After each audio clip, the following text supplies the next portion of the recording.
What's up, everybody? Time to work the waiver wire as we look forward to week 2. But quickly, let's take a quick look back at last week. We lost the Chiefs wide receiver 1 and the Bengals RB1. And now you have some needs on your roster. But hopefully, I can get you set up here on the waiver wire. Let's talk about the wide receivers first. And the first guy I would definitely look at is, of course, the toast of the town, the guy that everybody is going to be asking about, Marquise Brown. And I know that this seems like kind of a fluke considering he scored 30.7 fantasy points on just 5 targets, but there was a lot to love here. For starters, he was able to get past the defense for a huge bomb, which showed that Lamar Jackson can actually stretch the field and throw the ball deep.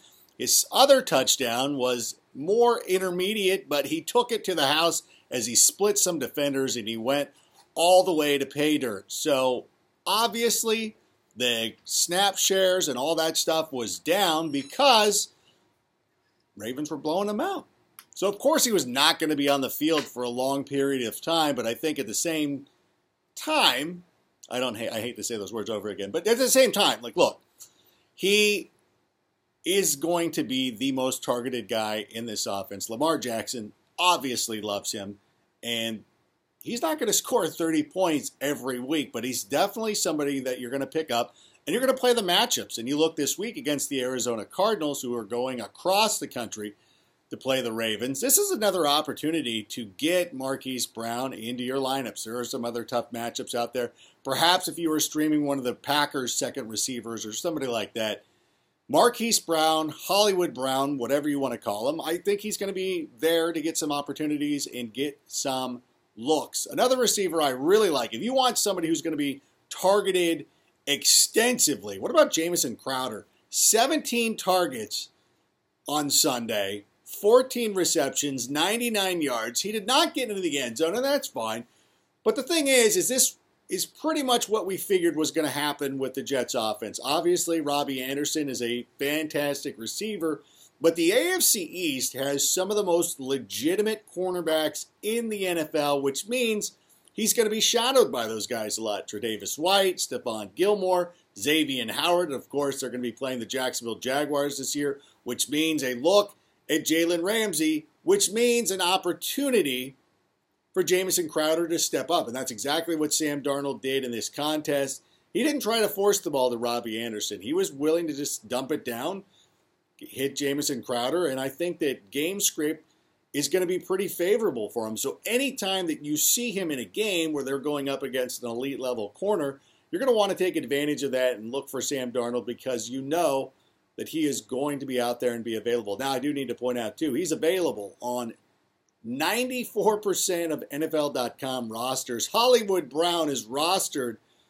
even less, if you can imagine that. Now, another viable option, let's stay in the AFC East. What about John Brown? He scored 25 fantasy points against the Jets, actually outpacing Jameson Crowder. He had 10 targets, 7 receptions, and he ended up with a score. He's a deep threat guy. This is what we like about him. This is what we like about him joining the Buffalo Bills, is that Josh Allen really is great at targeting his receivers down the field. Like, he's as accurate throwing the ball 50 yards down the field as he is throwing it 10. So why not go for the deep threat here? And again, this just is a better matchup or better placement for him than he was last year with Baltimore. And I think that they're going to be able to take advantage of his skills. He's going to be a week-to-week guy, though. There's going to be sometimes you're not going to want to play the matchup. There are going to be times where he does not give you much of anything. That's going to happen with players like this. But again, we're talking, you're not going onto the waiver wire and picking up your wide receiver 1. You're kind of picking up some guys that you can stream in and out, have some depth at the position. And of course, if you're missing somebody who is injured, because as we said at the top, Chiefs wide receiver out, looks like he's going to be out a significant period of time. So he's somebody, so these are some guys to take a look. Oh, you know who else I like? John Ross, who had kind of a fluky game. And I know a lot of you are looking and saying, hey, not again, John Ross. You've burned me before in the past. You will not get me right now. You need to remember, this is a brand new coaching staff. Zach Taylor comes in from the Los Angeles Rams. And I was kind of impressed. Looking back at what the Bengals were able to do offensively, I thought they did some nice things and think that they'll be able to keep this momentum going forward.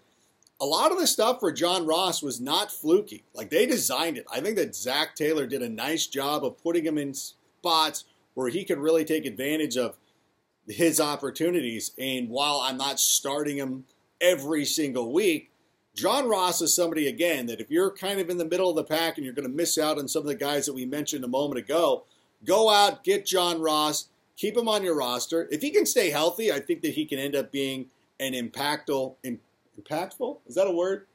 Impactful wide receiver for you this season. Let's take a look at some running backs, because I know some of you are bummed out because either your running back was not very good this week or you had Todd Gurley. No, Todd Gurley was fine. But let's talk about Malcolm Brown for a moment. Now, he was out there scoring a pair of touchdowns, and you're like, oh, great, that helps no one. But at the same time, Todd Gurley was getting the lion's share of the carries. As a matter of fact, even though Malcolm Brown ended with 17.3 fantasy points, he rushed the ball just 11 times for 53 yards. He played just 26% of the snaps. Todd Gurley was on the field for 71% of the snaps. Well, of course, Darrell Henderson, who everybody loved in the preseason, was there for just 3% of the snaps. And the one thing that really should give you pause is that Brown is going to be extremely touchdown dependent. Still, he's worth an add. He should be on your roster. He's going to be a part of this Rams offense. But when the Rams needed to win a close game, they went to Todd Gurley. He was the one who was salting it away. They did not turn to Malcolm Brown. They give Malcolm Brown some drives and some stretches and some things like that. But ultimately, it's going to be Todd Gurley in this offense. But again, I say this, it feels like I'm talking out of both sides of my mouth here, but Malcolm Brown needs to be rostered. But just temper your expectations with him. Another player that needs to be rostered as well is going to be Giovanni Bernard. Obviously, with the RB1 battling an ankle injury, and let's be honest, he's battled injuries throughout his entire career. Giovanni Bernard is going to go out there and get some carries. He scored close to 9 fantasy points last week. He rushed the ball 7 times for 21 yards, 3 targets, 2 receptions, 42 yards. He was out there for 62% of the snaps. Again, he outsnapped Mixon, who was battling some... Ooh, I didn't mean to say his name. But he was out there outsnapping him a lot, obviously because of the injuries. But somebody to definitely keep an eye on. He should be rostered. He's available in about 98% of NFL.com leagues. That needs to switch. A couple other guys we should probably take a look at too. TJ Hawkinson for the Detroit Lions. I will be completely honest with you. I did not jump on the hype train with TJ Hawkinson earlier this season. Rookie tight ends typically don't come in and make a huge impact. I think there's been one player over the last decade who, as a rookie tight end, came in and finished in the top 10 in fantasy. But who knows? You know, this could be the changing of the guard because the Lions do like to kind of funnel. I think Darrell Bevel would like to take advantage of his tight end in this situation. He's going to probably end up being more week to week than anything else. And I really hate to make those baby Gronk comparisons, so I'm not going to do it. Nope, not going to do it. Also, Darren Waller looked like kind of a stud for the Oakland Raiders on Monday night.